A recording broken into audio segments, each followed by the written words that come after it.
GHMC వాళ్ళని కానీ ఏదైనా ఎన్జిఓని కాంటాక్ట్ చేయండి, వాళ్ళు చూసుకుంటారు. కానీ ఒక్క కుక్క తప్పుకి 10 కుక్కలు శిక్ష ఇవ్వద్దు, అదే అంటున్నాను నేను. ఎస్, ఆ ఒక్క కుక్క తప్పు చేస్తే, ఆ ఒక్క కుక్క అగ్రెసివ్ ఉంటే ఆ కుక్కని చూసుకోవాలి, దానికి ఏదైనా సొల్యూషన్ చేయాలి. కానీ ఆ ఒక్క కుక్క కోసం మీరు 10 కుక్కల్ని చంపేస్తే అది చాలా చాలా చాలా పెద్ద తప్పు. అది గుర్తుపెట్టుకోండి, ఇది నా మాట. Thank you.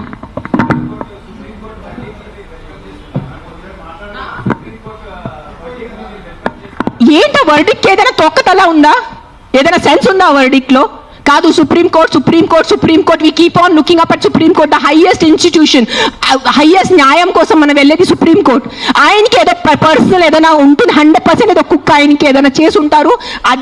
This verdict has come from a very personal place, చాలా పర్సనల్ ప్లేస్ వచ్చిన వర్డిక్ట్ ఇది. ఇది హ్యుమానిటీ నుంచి వచ్చిన వర్డిక్ట్ కాదు. ఇది నేను చెప్తాను, ఓపెన్లీ ఛాలెంజ్ చేస్తాను. నాకు జైల్లో పెట్టండి, నాకు ఏం చేయాలంటే చేయండి, నేను చూసుకుంటాను. కానీ Supreme Court has become all our law system today. I'm saying in front of, I have experiences, the entire law has become a joke. If you have money, you are safe. You don't have money, you are not safe. It is as simple as that in our country. మీరు అందరూ ఒప్పుకుంటారా లేదా? This is what I can do now. This is all.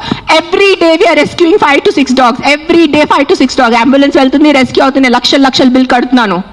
అందరికీ తెలుసు, ఎవరెవరు animal వెల్ఫేర్లో ఉన్నారో వాళ్ళకి తెలుసు నేను ఏం చేస్తున్నాను. పాపం ఆల్రెడీ ఆ కుక్కలు చనిపోతున్నాయి. ఆల్రెడీ పాపం వల్ల యాక్సిడెంట్స్తో, ఎంత యాక్సిడెంట్స్ వల్ల రోజు bike accident, bus accident, car accident, మొత్తం నడుము మెరిగిపోయింది, మోకాలు పోయింది, రక్తం వస్తుంది. అలాంటి కుక్కల్ని నేను రెస్క్యూ చేస్తున్నాను. ఆ కుక్కలు ఎవరి దగ్గర వెళ్ళి కంప్లైంట్ చేయాలి? ఈ బైక్ వల్లే నేను చనిపోయాను. ఆ కుక్క ఎవరి దగ్గర వెళ్ళి కంప్లైంట్ చేయాలి? 100 కుక్కలు వచ్చి ఇట్లా ప్రెస్ కాన్ఫరెన్స్ పెట్టుకోవాలా? మీరు సరిగా బైక్ డ్రైవ్ చేయలేదు, మీరు సరిగా కార్ డ్రైవ్ చేయలేదు వల్లే నా బంధు పోయింది అని ఎవరి దగ్గర వెళ్ళి వాళ్ళు కంప్లైంట్ చేస్తారు? ప్రతిదీ డబ్బు తింటం అయిపోయింది, ప్రతిదీ కరప్షన్.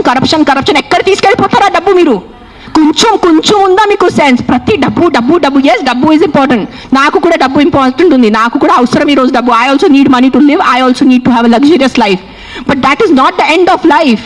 ఎక్కడైనా మీ కర్మ, మీ మనసు, మీ కాన్షియన్స్ ఏదైనా ఉందా లేదా మీ అందరికీ? కొంచెం ఆలోచించుకోండి. ప్రతిదీ GHMC corrupt, politicians corrupt, bureaucrats corrupt, IAS corrupt, IPS corrupt, supreme court corrupt, this corrupt.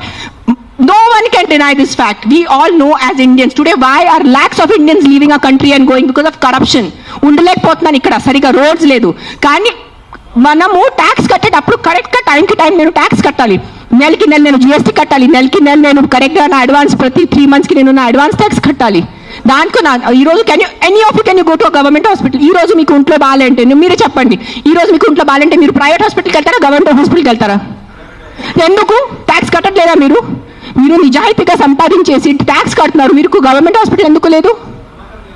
Exactly అదే లేదు. అదే ఎందుకు ఫైట్ చేయట్లేదు? లక్షల మంది గవర్నమెంట్ హాస్పిటల్లో చనిపోతున్నారు, దానికోసం ఎవరు పోరాడటం లేదు. ఆ లైఫ్స్కి విలువ లేదు.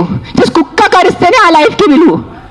మీరు ఆలోచించుకోండి. This is all I'm saying why this press conference today is think once. ఒక్కసారి మీకు కొంచెం బుద్ధి, భయం, భక్తి ఏదైనా ఉంటే ఒక్కసారి ఆలోచించుకోండి. మీరు ఆ ఆలోచనతో మీకు ఏ ఆన్సర్ వస్తుంది అదే ఉంటుంది.